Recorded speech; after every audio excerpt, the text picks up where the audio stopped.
Hello, everyone. This is Ted Check. I am the social media manager for I'm not really, start it over again. I just cut that part off. Hello, everyone. This is Ted Check, public relations manager for the International Foundation for Protection Officers. I'm here with Yolanda Hamblen, affectionately known as Yo-Yo. She's across the pond, as you can see from her banner. She's in the United Kingdom.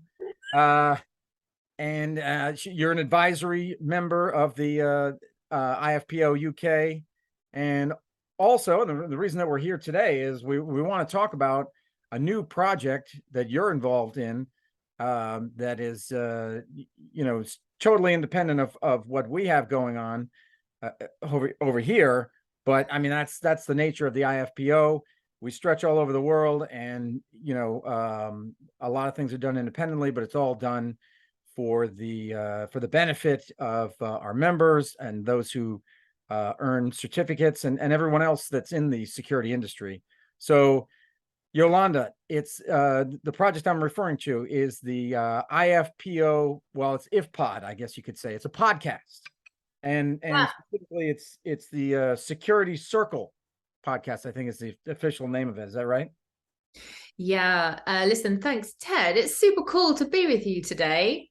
And I have to say, for our brothers and sisters in Ireland, we're actually the branch of IFPO UK and Ireland. Oh, that's right. That's right. And I don't want to miss them out because they are awesome. But yeah, no, super cool to be here today to talk about Security Circle podcast. Yeah. Yeah, so I looked at it a little bit, and you've got it. It looks like you've got 3 episodes so far that are available. You got your own URL where people can see it, and I'll put that in the description once this video goes live. But yeah, you've talked with so far John Sefton, who you guys were talking about security and social media, friend or foe. I'm just looking at my notes here. Episode 2 was Dr. David Rubin's security risk management, and then Dr. Martin Gill, who was instrumental. Some people might be familiar with his name because he was instrumental in a big study that was done on security officers around the globe, and then also the I think it's the OSPAs, right? The awards, prestigious security awards. So. Yeah, tell me a little bit about how this all came about.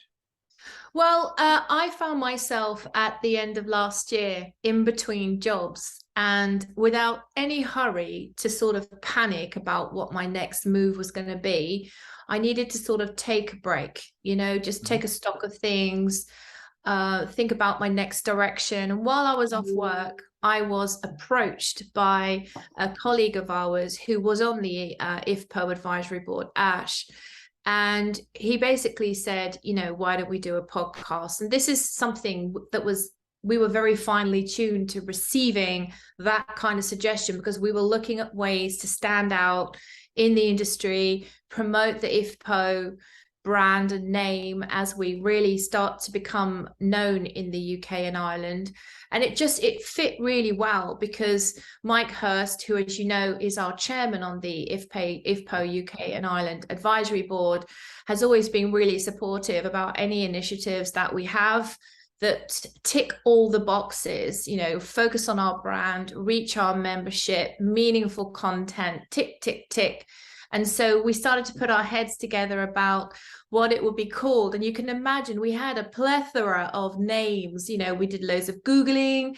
We sort of wanted to see what was out there in the market already. And we finally settled on Security Circle, with the whole kind of circle meaning community, this kind of group that we're in, and the circle is never ending. So it's a continuum of our very special security network, and of course it's about security matters and the matters that affect our people every day.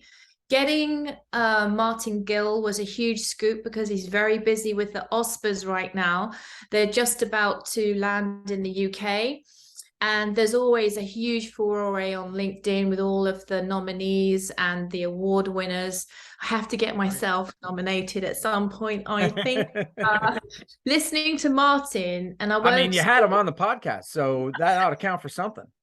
I know, but having talked to him about the awards ceremony, the whole idea was, is it a good thing? Because a lot of people hear negative things about awards and the nepotism and maybe a lot of patting each other on the back. But Martin came up with some, and I won't blow the whole sort of scoop, but he basically said, the dividends that people have individually after being just nominated for awards are phenomenal.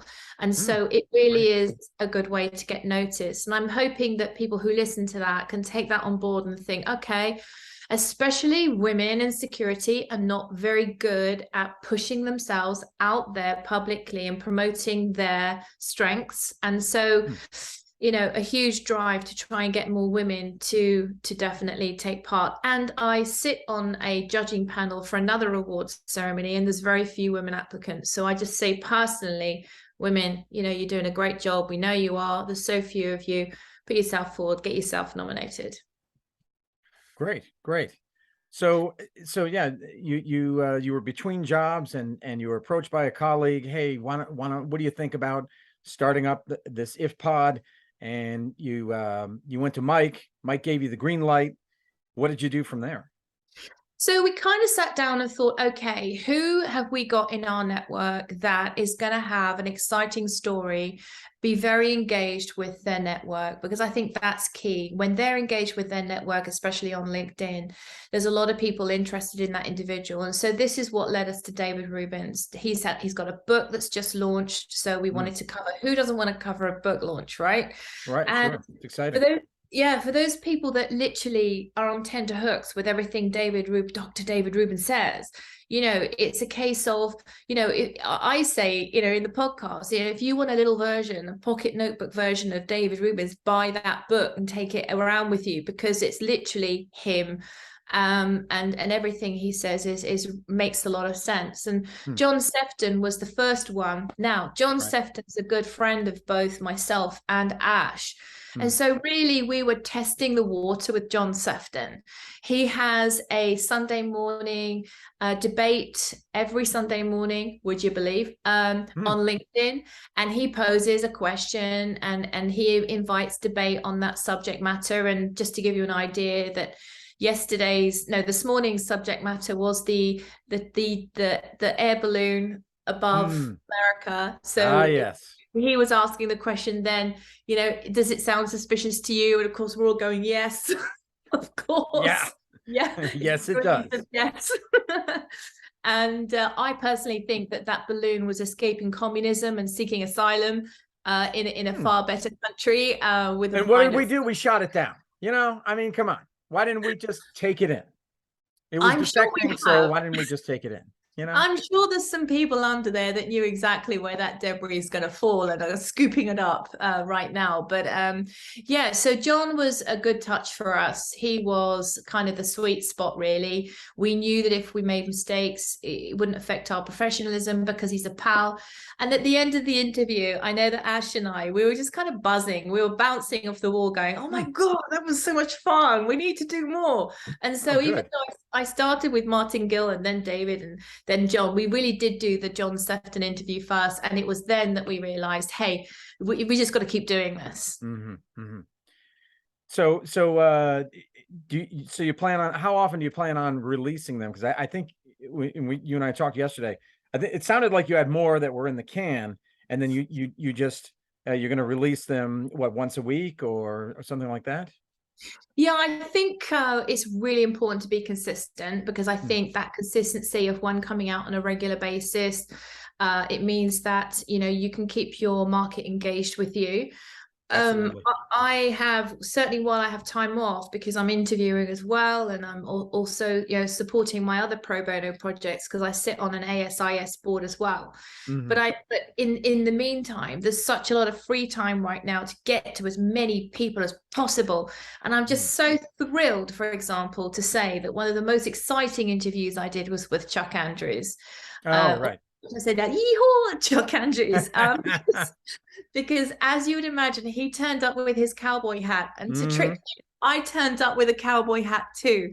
Oh, did And you? Oh, I'm sure yeah, he wasn't expecting that. no, no, it wasn't. And it's a bit of fun. And his story about how he got into policing and how he started so young really does, give you an insight into the person that makes the man. And I think this is what we like about the Security Circle podcast, is that we're sitting down, we're intimate in the sense of, this is like not a formal Zoom meeting. It's a one-to-one. It's just me and that other person, and it's more about the how and the why than the what. And so yeah, I wanted to get it under Chuck's skin and find out who the man is. And I think the exciting thing about that podcast is that he's such a busy and successful man. He gave us his time, but also his story was pretty amazing. And there's more to come. I have another 12 recordings that I just wish the weeks would come by on Thursdays so that we could get them out. It's exciting. Yeah. See, okay. So I was right about that. So you've been very busy, and so you're just kind of cataloging these podcasts and then releasing them, on a regular basis, but kind of that constant drip, so that you keep you retain your audience and then of course grow it. Yeah, absolutely. And I'll be honest with you, I'm more comfortable sitting in your seat, Ted, than I am being on the receiving end of questions. So, well, yeah, it is weird. And I've been in my career, because I've done some stuff with security, but I've also done stuff with journalism. So I've been on both sides of things as well. And it can be a little bit off-putting, to be the one being interviewed as opposed to the one just, throwing the questions out there. Well, look, the other thing as well is that, with a podcast, with the security, I call them security celebrities, because they are such big brands in their own name, and they all blush when I say that, but they're giants. And, I think when you consider our membership and our broader reach, they don't have access to these giants. They don't have the network connections, maybe they don't have the familiar relationship. And so the chance of them coming across and engaging with these people would be either reading an article about them, or something like this, or being at a seminar where that person's lucky enough to be there to see them. So when you think about general exposure to Chuck and David Rubins, for example, and Martin Gill, these are just such knowledgeable people that, we just want our membership to feel that sort of, instead of 6 degrees of separation, maybe just 2 degrees of separation. And they feel that they're a lot more closer. And then the idea is, with the Security Circle podcast, is that we're keeping our network very close and therefore broadening it all the time. So there's no reason why any of our members can't connect with all of these guests and follow them on their own LinkedIn profiles to look at all of the content they're putting out. Yeah, absolutely. I think that'll resonate with people, kind of that intimate, kind of relationship that they might be able to have in some way with them, and why not reach out? You might get a response back. Yeah.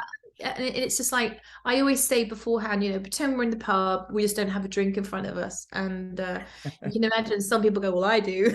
Yeah, right. Yeah. Well, and I was looking also at some of the other things on the website that were written kind of related to the episodes. Like, you talk about heroes. You that's the way that you view, and as you talk about them being like luminaries or giants, heroes. You talked about leadership in the industry, highlighting some of the leaders of the field, in the field, so that others may learn.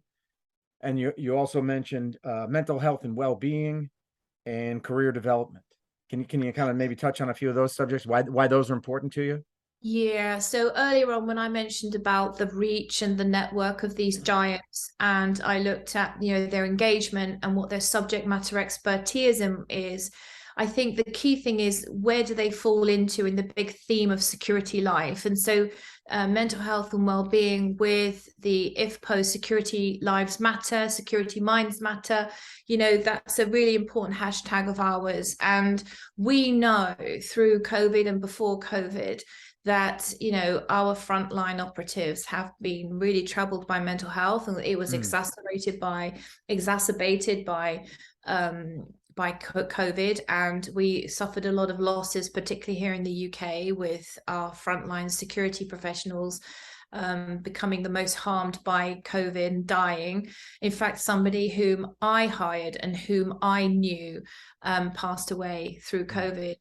And I think it kind of touches home, really. And I was a security officer back in 2009 when I left the British police force. And I just thought it was going to be the most credible way for me as a woman going into an industry that was very male dominated. I thought it was the best way for me to get my credibility and start from the roots up. So it's important, I think, to say that I understand what those nighttime patrols are like, and those lonely nights when you're sitting eating on your own, and there's just lack of interaction with anybody, and there's scary moments. I've worked in shopping malls where there's been knife incidents and rival gangs having a good old slash at each other.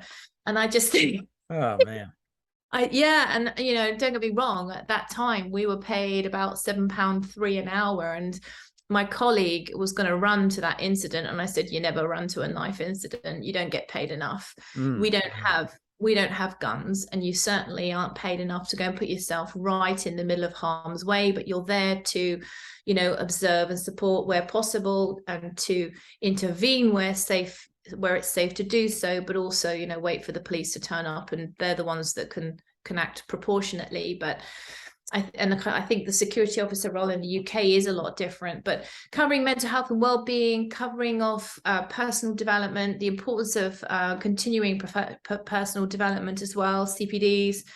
A lot of our frontline people want to know about career pathways, how to better themselves, perhaps even go into other areas of security, and I think when you're looking at, exposing them to the likes of David Rubin's and risk management, that's going to make a lot of people think, oh wow, I'd love to do that. How do I learn about risk? And guess what? The guy does courses. So I think it's just about providing opportunity. And there's so much more to come. And I have an interview with an amazing guy called Adrian Bosch. He's come back from South Africa, where in the South Africa area he was in, they suffered massive floods, lost half of the business, huge business. You had the COVID thing, and the government there decided to ban cigarettes and alcohol. I know, big eye roll moment. You think, why? You can understand why alcohol was banned, but you can't necessarily understand why cigarettes were banned. And then looting, and then the executive kidnaps, And he said, you don't ever risk assess forward in a role like that, because you're dealing with it every day. And he's dealing with, 30 burglaries a month. So huge amount of really high, insidious, high crime. And just listening to him and thinking, dude, you're going to get a job in the UK. You're going to be bored. Well, he might enjoy that, a change of pace. Yeah, exactly. A little vacation, so to speak. Yeah, exactly right. But look, anyone that comes back from South Africa just really realizes it's just no longer safe to stay there anymore. And that's the tragic reality of things. And, I spoke to an amazing guy called JJ Davis. He's what I call he's an influencer in relation to cybersecurity, but he talks a very plain language. And when you think that all of the experts I've spoken to, when I've asked them to forecast what the threat's going to be for the 2023 landscape, they're all saying data terrorism and cybersecurity crime. And so I got this guy, JJ, on, who has a followership on LinkedIn at 54,000. And he and I had an incredibly cool and frank conversation about cybersecurity and why it's so critical for businesses to get things right. And then, moving on, I can't wait for this one to come out, a smashing bloke. And we talked about AI. And would you believe, in that same subject, talking about AI, we were talking about the Orville, Star Trek, just because there's so much in our creative sci-fi world that is very true to AI and how it frightens people today. Yeah, and what I'm getting from what what you just said there is that there's so much to do in the security industry. I think people initially, when they're getting into it, they think, oh, well, geez, I got to put on this uniform and I have to protect this property or whatever, and that's about it. But there's just a whole world out there. It's so diverse, where you can specialize in. And I think that's an amazing thing. And hopefully, through listening to your podcast and folks who follow us can kind of understand that yeah, there is a lot I can do. I can I can get certified in various things, and I can specialize and find something that really interests me and go after it. Yeah, I think I really want to encourage that, because whilst we know that some people in security don't necessarily want to, bounce off the walls all the time, there are some people that do, and I think I was particularly held back up until around about 2017, and it was then that I joined a security membership. And I joined ASIS, actually. We work quite closely together here in the UK. And regardless of what security membership you join, I can tell anybody that for me, it was life-changing. All of a sudden, I met people like me who wanted to get engaged in progressing the industry and moving it forward, and shining a light on great stuff. And I found a mentor, and then that mentor guided me with a few things, a few pathways, and that mentorship led to me getting extra qualifications and learning, and just having that focus and having someone to listen to you, who made so much sense, really settled me down to the stage where now, several years later, I'm promoting the value of membership, all membership, because here in the UK as well, where we have some very significant inclusivity and diversity subjects to discuss, we are working across platforms on certain groups. So for example, there's a rainbow group, and that rainbow group crosses most of the security platforms, most of the security businesses and organizations and memberships. Okay. And it's the rainbow group to support and talk about matters that affect the LGBTQ plus industry, of which I'm a huge ally. And I tell you as well, I don't say that lightly. Allyship is about learning every day how to be the best ally. You don't just think, oh, because I know that I can be a great ally. Being an ally is an evolvement, because the language changes all the time, the terminology and what it means changes all the time. So it's just nice that we're working together, we're communicating on the same platform. But to be honest with you, the Security Circle podcast has always been a way for me to amplify the voices of those who don't have one. And so you can see the theme there works really well, and in making sure that people can be heard and listened to. Yeah, and you mentioned that you were able to get yourself a mentor, and I think that's another thing that's very important. And I'd be willing to bet you're gonna cover that in it's probably gonna end up being a theme of probably several of your podcasts.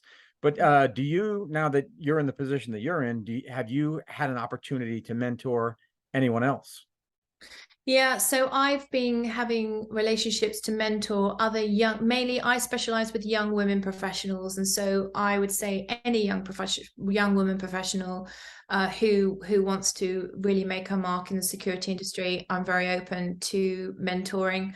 But more importantly, I think for IFPO as well, I hold a lot of webinars, and even one of the webinars, we identified that there was such a lack of Black and Asian minority ethnic men in the UK security leadership. And, whereas the front line in the UK is very diverse, very colourful, very rich. But there was such a lack of transparency around moving up, and we're a little way ahead of that yet. And there's some trailblazers, and there's some very frustrated Black men, for example, and Asian men who are just simply know they're facing discrimination on a regular basis. So more of that to come, definitely more around.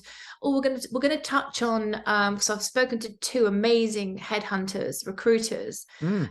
and they're both going to come on and talk about best practice in headhunting so that anybody looking at moving jobs can get some really great tips on what to do next and how to make the CV look great. And again, it's all about, you know, letting nutrition trickle down to those people who want to hear it, and hopefully in some way it helps. So Yolanda, when you say headhunting, or here in the United States, I think the way that we look at it is that that's someone that you would hire to help you get a job, or do you just mean just looking for a job on your own without having someone assist you in that?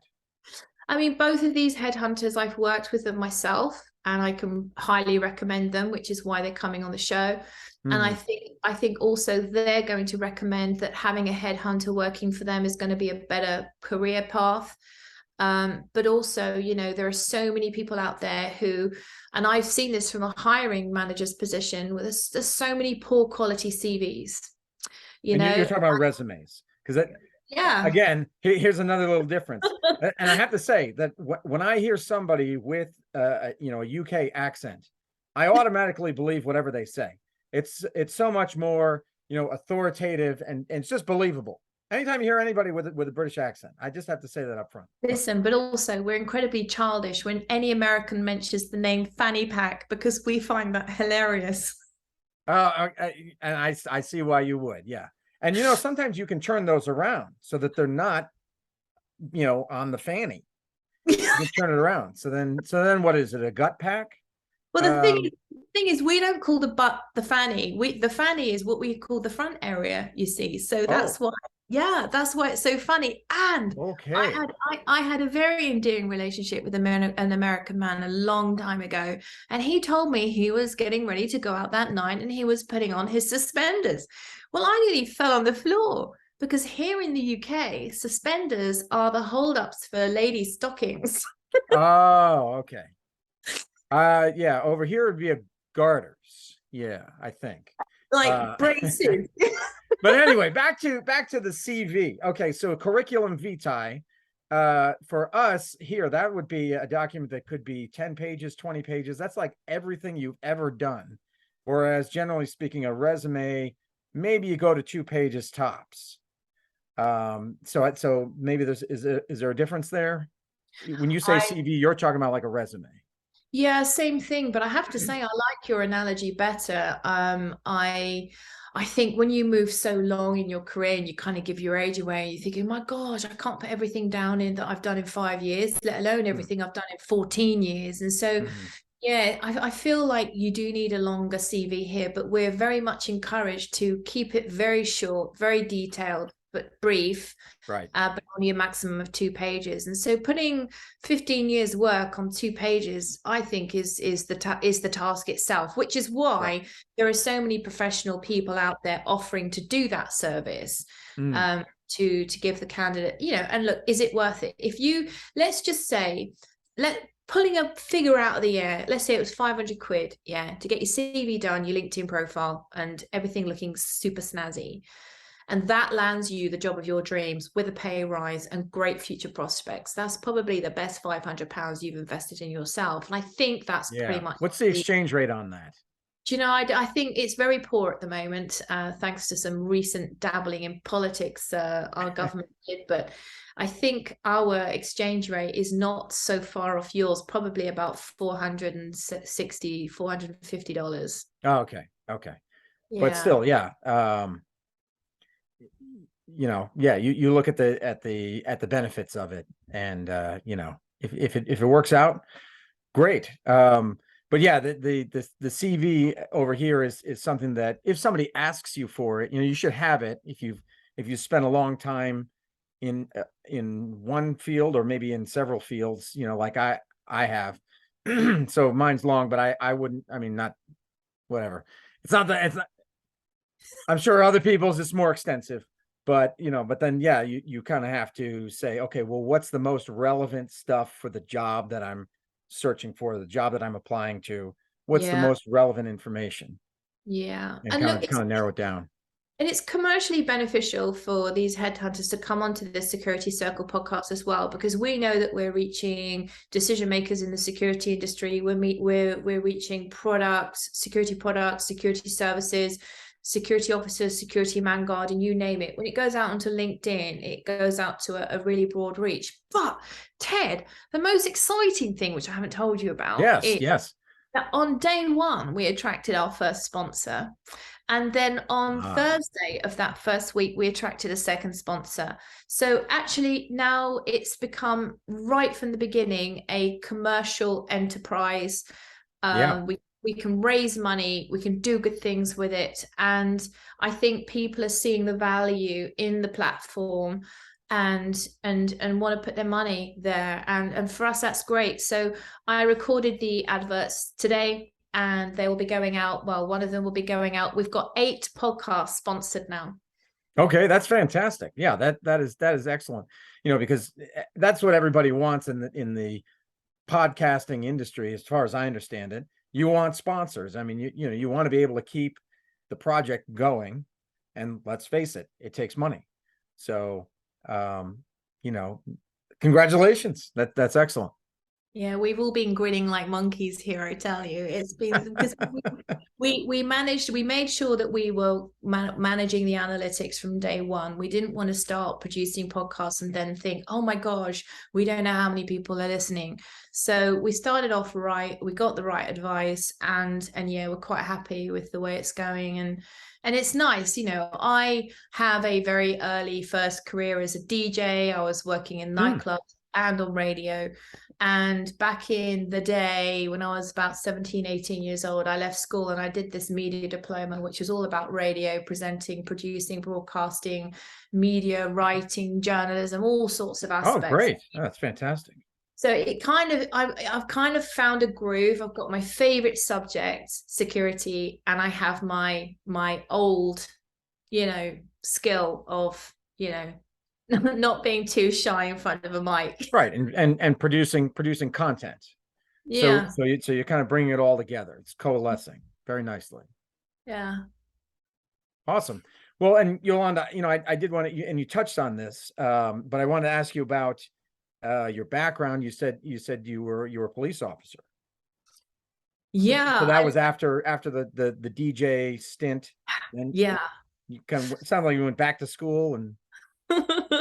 Well, actually, it's a pretty phenomenal story, and certainly a story that many of us shared. I had been DJing, and my last gig was international. It was in Barbados. And I knew my time was running out, in the sense of I either needed to go very professional or change and get a sensible job, buy a house, settle down.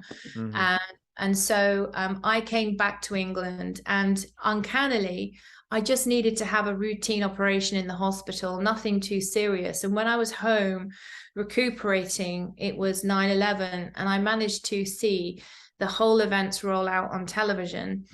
And I had my first mobile phone, my first cell phone at that time. And I think because it was my first phone, I think I only had 10 numbers in it. And one was the doctor and the other one was the dentist. And I remember texting. Important numbers. Yeah, well, yeah, the bank as well. But I remember texting everybody that I could who had a phone to say, get in front of a TV now. You've got to watch what's happening. And I think, we all remember where we were and how we felt when we certainly saw those events of 9/11 roll out. And it was when I saw the firemen running into the building that I realized, I needed to do something more purposeful in my life. And so I decided to join the police. Due to that incident, there was a high intake of police applications, and I had started literally within 11 months of that date. I started on the 29th of September 2001. Wow. And look, that's a great career. I'm very privileged in the sense of I never had to strike anybody with my police baton once. I never had physically. I think the biggest weapon you have is your mouth, and I get it. There are very different challenges I appreciate in the States, and we see as much of your major news headlines as you do, and they're quite horrific for us, but we still face dangers and threats to life. And And it isn't pleasant, and I call it like the best of times, the worst of times. But most of the time I was in the job, I was in a detective role, and I was dealing mainly with sexual offenses, as a lot of women get pushed into that area. But I knew that the police wasn't a long-term career for me. I'm far too creative. I think outside the box more. I have better suggestions. And so I wasn't that drone that was just going to go, yes, ma'am, yes, sir. So you felt a little like hamstrung. Wings clipped. Yeah, definitely. Yeah. Wings clipped. And so that was it. My move into the security arena, I was very uncertain to begin with. I was entering into a world where I had lots of great skills, but couldn't put them all to the test. And I had restrictions as well in how I could deal with things. Whereas in the police, I had a lot more privileges. So, and then literally I just grafted. I put myself in as many situations. I switched jobs a lot. That's why I say to people who are breaking out in this career, switch jobs. Don't be ashamed, because in a few years' time, it won't mean anything. When you know you're not being appreciated where you are, you move on, you go somewhere else, and same again. Otherwise, I'd still be back in those jobs with no real future and no real money. And I think you have to just push yourself for better. And so that's what I did.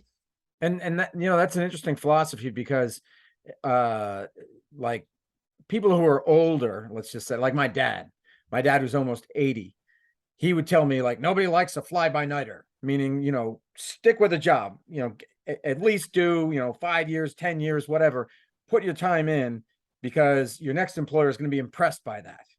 But I think these days that is not the case at all. You see people hopping, and I think that's kind of where we're at. I think that's just the reality, is that people are looking for looking to move up quickly, looking for better opportunities, and gaining experience. You can gain a lot of experience if you, like you said, put yourself out there. You can gain a lot of experience in 1 or 2 years at a particular job, and then jump on to the next one, if you need to or want to. Yeah, I remember sitting in front of a man in an interview for a very prestigious bank here in the UK. And he kind of looked at my CV, and he was very critical, and his eyes sort of squinted, and he looked at me and he said, "You haven't really stayed in a job very long, have you?" And I said, "Yeah, I see how you can see that, but I realized that those jobs weren't giving me what I needed, and so I changed jobs. And every time I changed jobs, I got a £5,000 pay rise. So can you criticize that?" And he kind of winked at me, and he went, "Okay." How about that? Yeah, he was actually impressed with that answer. Okay. And it was the truth, because when your own employer won't support you, when your own employer doesn't have the open door for vision and creativity, when your own employer won't recognize your talent in comparison to the market, when your own employer won't give you a pay rise, you have to ask yourself a question. Yeah, who's going to be responsible for getting this pay rise? Me. And so, only you can't rely on, In fact, I don't know if you know Baroness Karen Brady, but she's an inspirational woman here in the UK. She's actually in the House of Lords, and she started off as a very young woman managing a West Ham football club. And I think she was like 19 years old, and she was a CEO. So it was something phenomenal like that. Anyway, so imagine somebody of a minority gender going into that world of football, soccer, and right. That's what we call it over here, because we have our own football. And managing the board, and her challenges were very tough. But I remember she said in an interview once, and it shocked me, but then I listened. And you sometimes listen, and then you have to hear. You listen, and then you hear.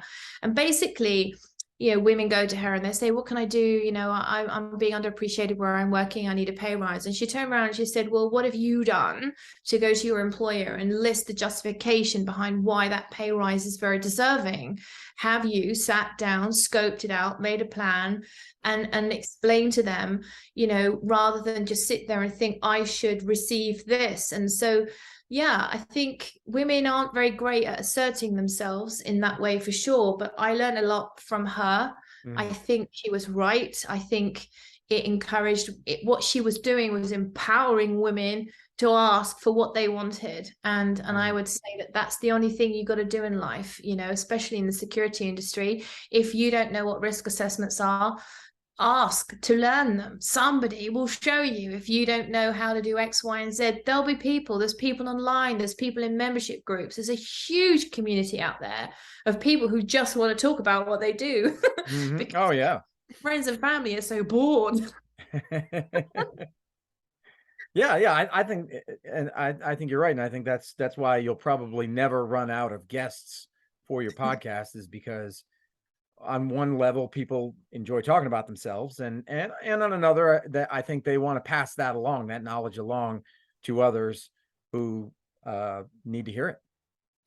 Hey, listen, why don't you and I do a joint interview? You can be a co-host with me.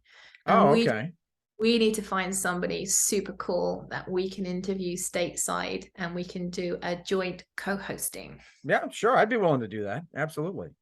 Excellent. Yep. Yeah. I've done stuff like that in the past, in another field, because I used to cover the sport of mixed martial arts.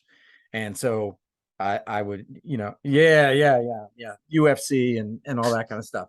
Wow. Kind of gotten away from it, but yeah, we used to do live shows, where it would be myself and a partner, and we'd interview somebody, or that would be one segment. We'd kind of, the co-host and I would have a conversation for a while, then maybe bring a guest on, things like that. So yeah, I'd be more than happy to do that. Great. We'll have to get our heads together and come up with something. Sure.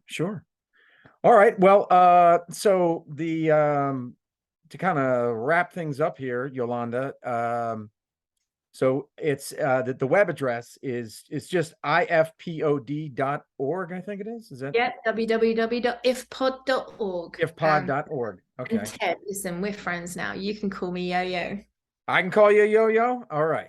I didn't know that. Is that like a new thing? Because I don't know if because I've seen your name and I've seen the other videos that you've done, but then all of a sudden there's this Yo-Yo, because we started corresponding by email. I'm like, oh, is she like turning over a new tree? Now she's Yo-Yo. She wasn't before, but no, I guess really, because so many people in the industry know me as Yo-Yo that okay. In the podcast they all called me Yo-Yo, and yes, it probably shows that there's a certain level of friendship there, but I look, even when I joined the police, the chief of police came up to me on my attestation day, which is the day we all got sworn in to pledge our allegiance to the Queen. God rest her soul. And he came up, shook my hand and said, oh, I hear you're the one they call Yo-Yo. Then I was PC Yo-Yo. And so I guess it's just stuck. And so when something sticks, it's for a reason. And it's something people are comfortable with. When I'm working in a professional environment, clearly I don't ask to be called Yo-Yo. Gotcha. Yeah, but there's no, I think, you're professional, but there's a certain playfulness to that, and so yeah, I think that's good. All right, Yo-Yo. Thanks, Teddy.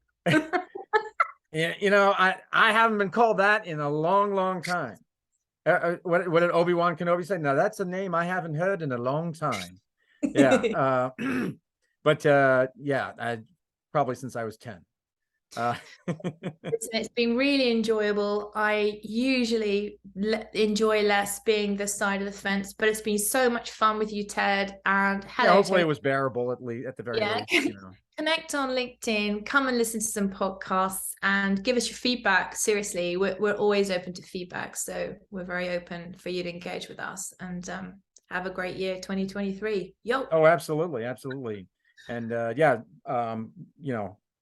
we'll keep corresponding, and we'll do that together, the podcast that you were talking about, for sure. For sure. All right, Yo-Yo. We'll talk to you later. Cheers, Ted. Bye-bye. Bye.